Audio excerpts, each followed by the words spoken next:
Today I wanted to talk about common sense. What is common sense? Common meaning what is common to all of us, and sense is what we're sensing, what is in common.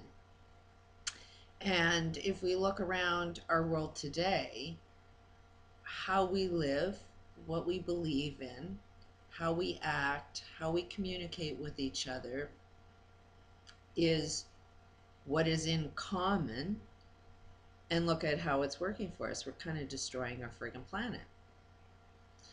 And it just seems to me that maybe we should do less of what is common and do more of something that's not common. What appears to me, what is common, is the majority of the planet are religious. What appears to be in common is every religion has a different belief.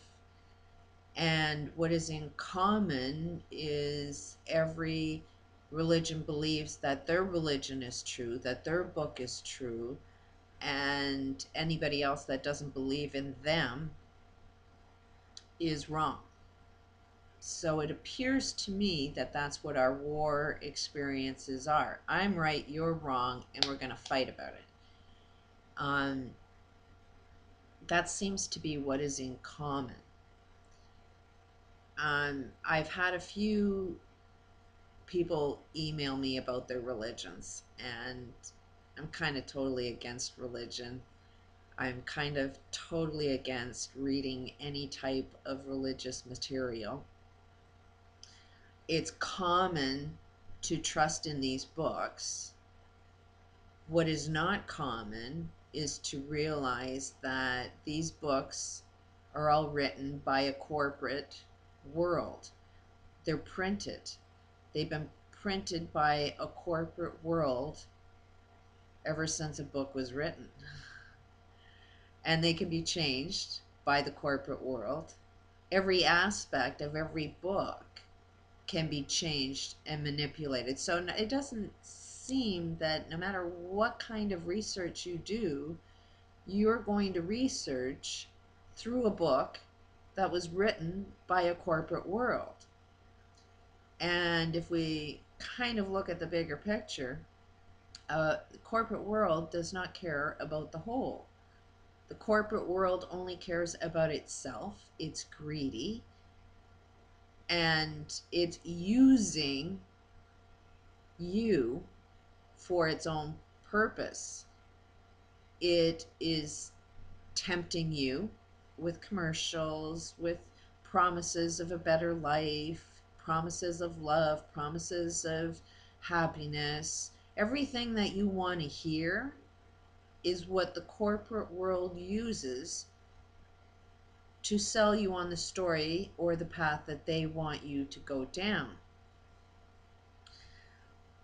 And from my observation, most of the planet is religious.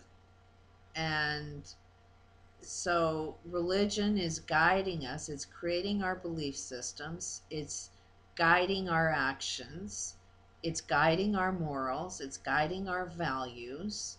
And if the majority of people are listening and behaving this way, then in the bigger picture, how you believe is creating hell on earth.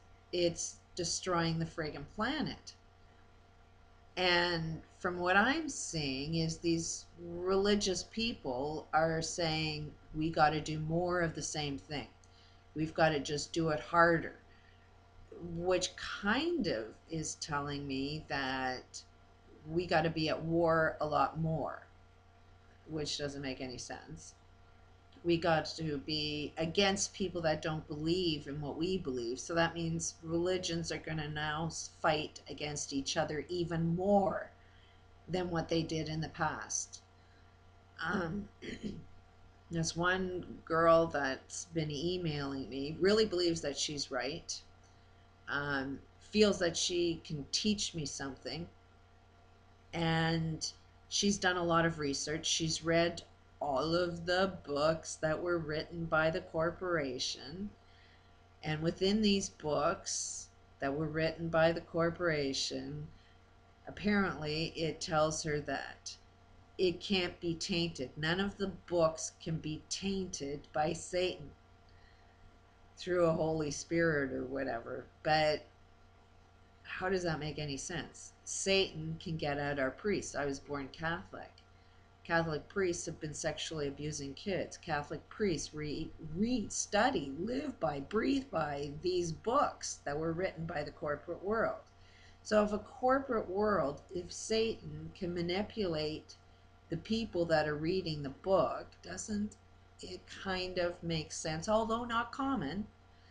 Doesn't it make sense that Satan is writing the books that you're reading and researching? And then this religious person who believes she's right, she was really looking forward to Armageddon.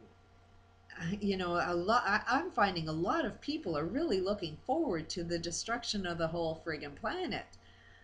And it's like energy creates our reality. What we think about, I mean, think about it. What you think about in the morning, oh, I should get up and have breakfast, or oh, I should do this or do that. What you think about creates the actions, what creates the outcome. So thought is the most powerful form of energy. Thought is what creates our reality.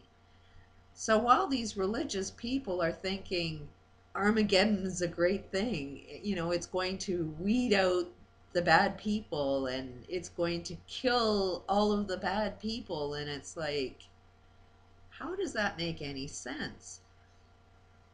If we are all God's children and you're looking forward to the killing and murder of most of the planet, then your thoughts and wishes and dreams of something better is the actual killing of a lot of people. So that means, aren't you Satan?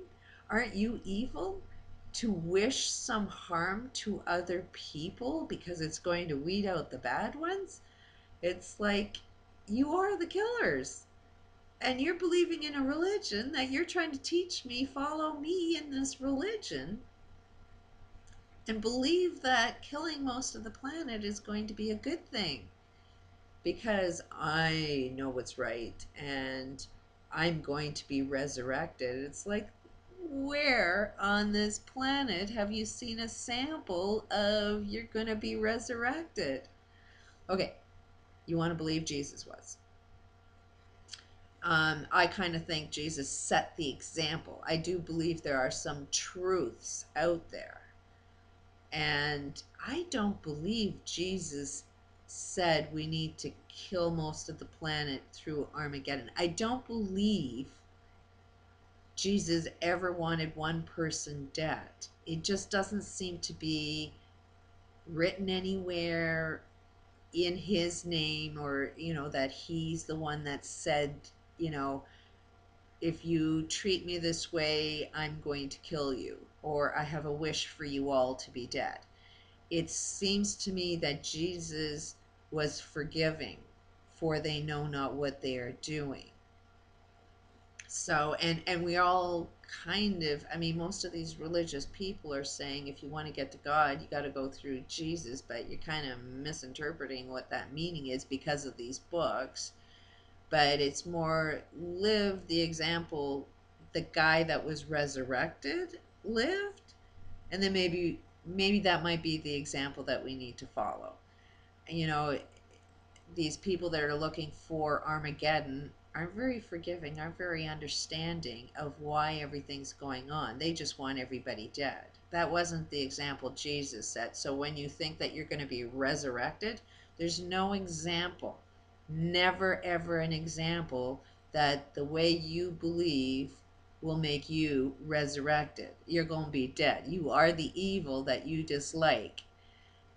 Now, being peaceful and loving and, living like Jesus is the example. He's the only guy that got resurrected. So I would say follow the way he lived, walk and talk and act like the way he lived, and maybe you'll be resurrected. Just kind of makes sense to me, although not common.